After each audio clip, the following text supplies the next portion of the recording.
Welcome to The Update. Nate Gardner with you.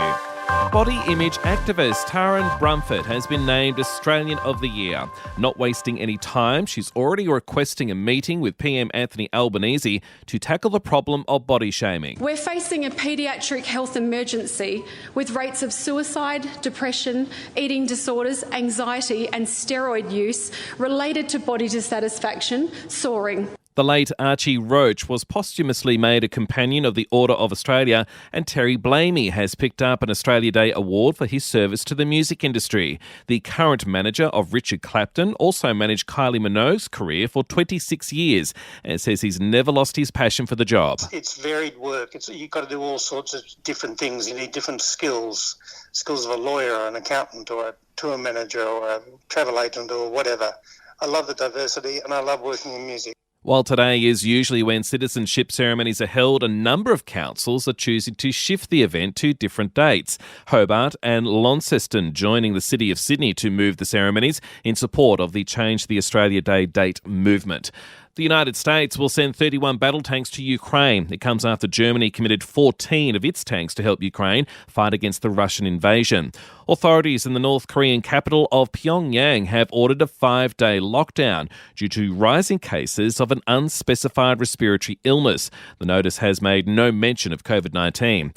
Thursday night's A-League match between Melbourne Victory and Sydney FC at Melbourne's Amy Park will see a strong police presence. It's the first home game since sanctions were placed on Victory following last month's ugly pitch invasion by fans. In Alice Springs, a total ban on alcohol is being considered in the wake of a violent crime wave. And an executive of dating app Tinder says the platform would offer criminal background checks on potential dates if Australian regulations allow it. To Sport Now, and it's brought to you by Ladbrokes Mates Mode, the better way to chat, share and bet together. T's and C's apply, and remember, gamble responsibly. Call 1-800-858-858.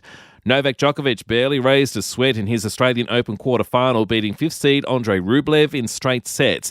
However, the Serbian says the windy conditions did have an effect on his game. For the people watching on the stands or on TV, they don't see much of a difference, but for us players, it makes a huge difference. While Aryna Sabalenka has reached her very first Australian Open semi-final after defeating unseeded Donna Vekic in straight sets. And in the NBL, round 17 has begun with Southeast Melbourne Phoenix defeating the Cairns Taipans 85-80. In entertainment news, more details have emerged about Jeremy Renner's horror snowplow accident. The Hollywood star was trying to stop the snowplow hitting his nephew when he was crushed. And an apology from the Razzie Awards after copping backlash for nominating 12-year-old Ryan Keira Armstrong for Worst Actress. Under-18s will no longer be eligible for nomination, while Armstrong's name has been removed from the ballot. And we'll see you tomorrow morning for another episode of The Update.